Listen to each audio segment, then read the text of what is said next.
Acara ini dipersembahkan oleh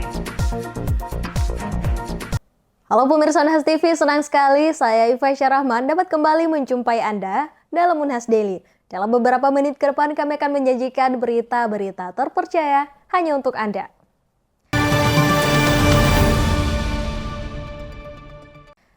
Pemirsa, menjadi percaya diri tak hanya soal penampilan, tetapi juga bagaimana kita membangun citra diri. Roadshow Oriflame di Universitas Hasanuddin mengajak mahasiswa untuk mengenal personal branding sekaligus rahasia kulit sehat dalam satu acara menarik. Berikut liputan selengkapnya.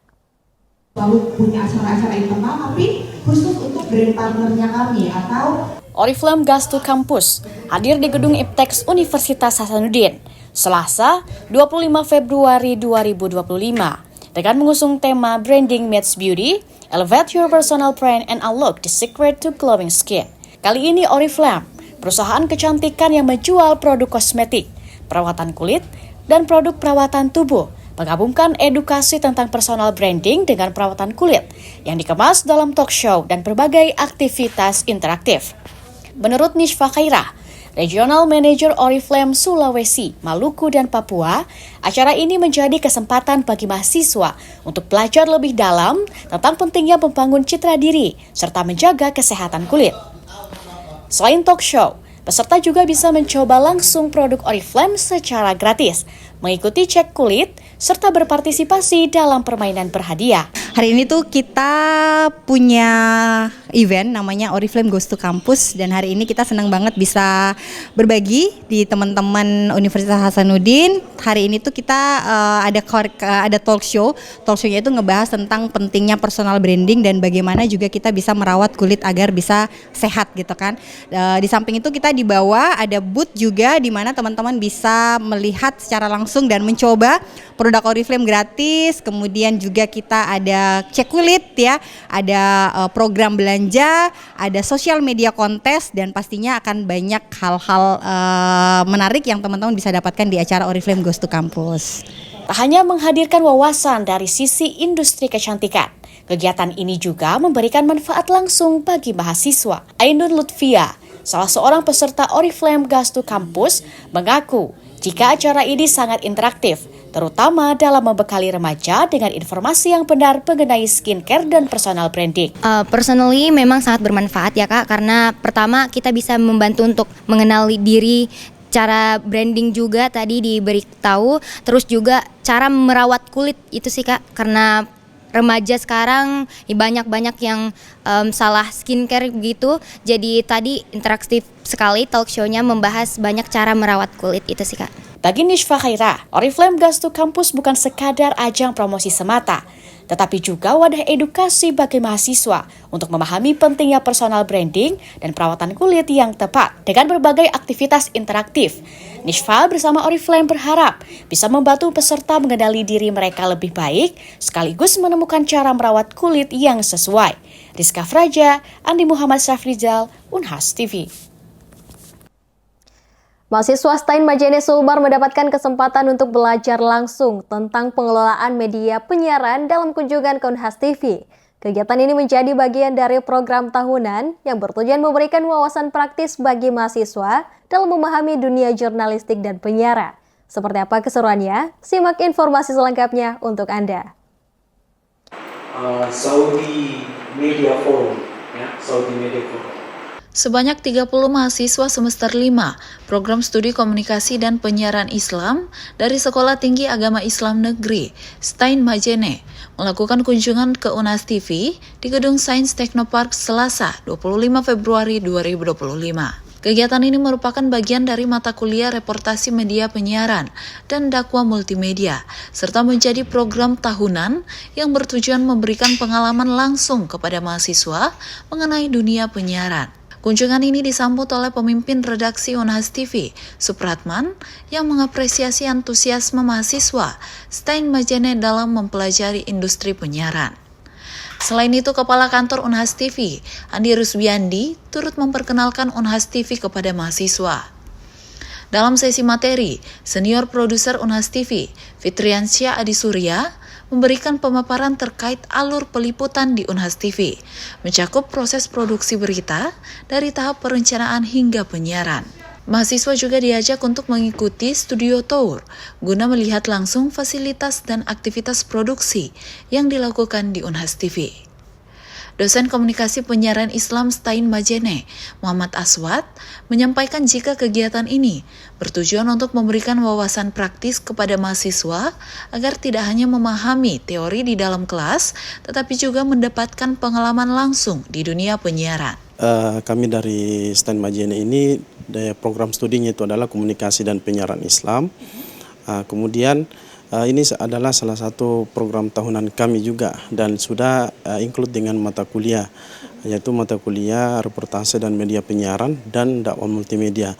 Namun saat ini memang tahun 2025 ini angkatan 2020 yang melaksanakan study tour seperti itu.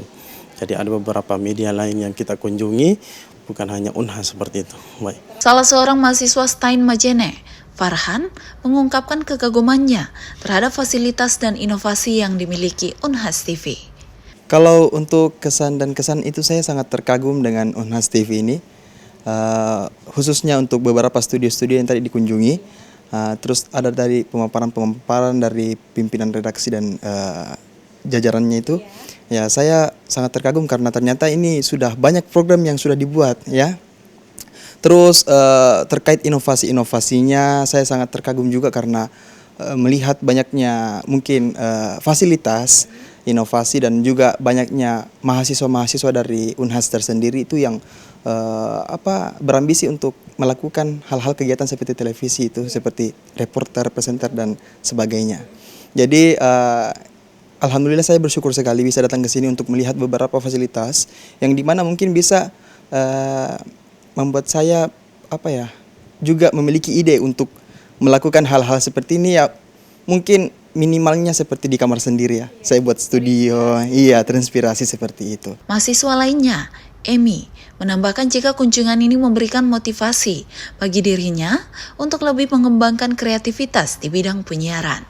Kalau Kak Farhan tadi mengatakan terkagum, kalau saya lebih dari terkagum itu saya justru termotivasi dengan melihat studio-studio dan juga dari kakak-kakak yang mengarahkan kita, menjelaskan pemaparannya itu saya tertarik dan saya termotivasi dan adalah yang bisa bawa pulang di Majene. Kunjungan ini selain memberikan manfaat bagi mahasiswa Stein Majene dalam mengembangkan keterampilan jurnalistik dan penyiaran, juga memperluas wawasan mereka mengenai industri media di lingkungan akademik.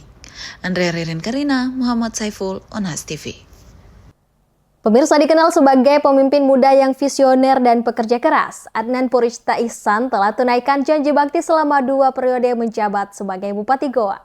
Seperti apa rencana ke depan setelah tidak lagi menjabat? Berikut informasi selengkapnya. Adnan Purishta Ihsan telah menyelesaikan masa jabatannya sebagai Bupati Kabupaten Goa, Sulawesi Selatan selama 2 periode. Periode pertama dimulai pada tahun 2016 hingga 2021 dan periode kedua pada tahun 2021 hingga 2025. Ia menghabiskan 2 periode itu bersama dengan wakil bupatinya, Haji Abdul Rauf Malagani. Setelah sukses memimpin Goa, banyak yang penasaran dengan rencana Adnan selanjutnya. Adnan mengungkapkan jika telah memiliki beberapa rencana yang akan ia lakukan setelah tidak lagi menjabat. Termasuk diantaranya ingin fokus pada keluarga. Sekarang saya fokus dulu urus keluarga. Terus yang kedua saya akan fokus urus PMI, saya akan fokus urus pramuka, saya akan fokus urus orari, dan saya akan fokus untuk mengurus usaha saya untuk bisa memperkuat fondasi ekonomi. Adnan juga masif aktif dalam beberapa organisasi yang ia pimpin, seperti Palang Merah Indonesia Sulawesi Selatan, Ketua Pramuka Sulawesi Selatan, dan Ketua Organisasi Amatir Radio Indonesia Sulawesi Selatan. Selain itu, Adnan juga akan fokus mengembangkan usahanya agar dapat memperkuat ekonomi. Adnan juga terlihat dekat dengan Bupati Goa yang baru, Siti Husniah Talendrang. Ia mengaku telah menghubungi Husniah melalui video call untuk mengucapkan selamat dan menyatakan siap memberikan saran dan masukan jika dibutuhkan. Saya udah video call tadi pagi. Kemarin juga beliau video call saya, tadi saya video call beliau karena habis hari ini beliau berangkat ke Magelang untuk retreat. Saya sudah sampaikan bahwa semoga sehat selalu, sukses selalu dalam mengemban amanah. Dan saya siap on call 24 jam, kapanpun beliau mau telepon untuk memberikan saran dan masukan, saya siap.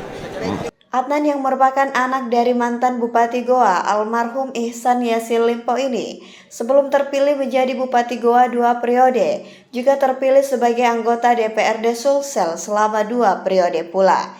Aminah Rahma Ahmad, Zulkarnain, Unhas TV. Wali Kota New York City, Eric Adams, tengah menghadapi tekanan hukum dan politik yang semakin besar terkait tuduhan suap dan pelanggaran dana kampanye. Pemerintahan Trump memerintahkan kasus hukum atas sang wali kota dibatalkan sepenuhnya. Sidang kasus suap dan pelanggaran dana kampanye wali kota New York Eric Adams yang awalnya dijadwalkan untuk pertengahan April ditunda oleh hakim federal setelah Departemen Kehakiman di bawah pemerintahan Donald Trump meminta kasus tersebut dibatalkan. Judge Dale Ho took the April trial date off calendar, but he didn't dismiss the case, at least not yet. He appointed a special counsel, Paul Clement, to argue against the Department of Justice's position on dismissing the case. Rahmani mengatakan bahwa langkah hukum ini jarang digunakan dalam kasus pengadilan federal, sehingga keputusan hakim dianggap tidak biasa. It's not unprecedented, but it's not common. When the opposing parties want a case dismissed, it's almost always dismissed. The issue of what was the reason for the dismissal and is it appropriate? That's the issue that is going to be relitigated now that Clement is involved. Beberapa pakar menilai bahwa pembatalan tidak semestinya terhadap tuduhan terhadap Eric Adams ini adalah bagian dari kesepakatan agar Eric Adams bekerja sama dengan pemerintahan Donald Trump terkait dengan upaya deportasi imigran tanpa dokumen di kota New York. New York City sendiri merupakan kota suaka bagi para imigran tanpa dokumen yang menjadi target deportasi sejak bulan Januari lalu. Trump's proposal coming from the Washington office was dismissing the charges without prejudice against Mayor Adams in order, frankly, to keep him dangling so that they could keep control of him as it relates to the president's agenda, especially around immigration. So this was an intentional way for Trump to continue controlling the mayor of the city of New York. Pendukung sang wali kota bersikeras bahwa dia tidak melakukan kesalahan. There is not one iota of evidence that he have done something wrong with Trump. President Trump said so, the czar from the immigration said so. So these are opponents who never voted for him, who don't want him in office. Presiden Donald Trump juga membela Eric Adams. It looked to me to be very political. Sementara itu, Gubernur New York Kathy Hochul telah menolak opsi untuk mencopot Adams dari jabatannya dan memilih untuk menerapkan pengawasan negara bagian terhadap pemerintah kota. I have determined that I will not commence removal proceedings at this time. My strong belief is that the will of the voters and the supremacy and sanctity of democratic elections preclude me from any other action. I cannot deny the people of this great city the power to make this decision for themselves. Dengan penundaan hukum, pengawasan negara bagian, dan meningkatnya sorotan publik, masa depan politik Eric Adams tetap tidak pasti. Dari New York, Randy Wicaksana dan tim VOA. Pemirsa, informasi tadi sekaligus menutup perjumpaan kita hari ini. Jangan lupa untuk terus saksikan Unhas Daily hanya di Unhas TV. Saya Fasya Rahman mewakili kru yang bertugas pamit undur diri dan sampai jumpa.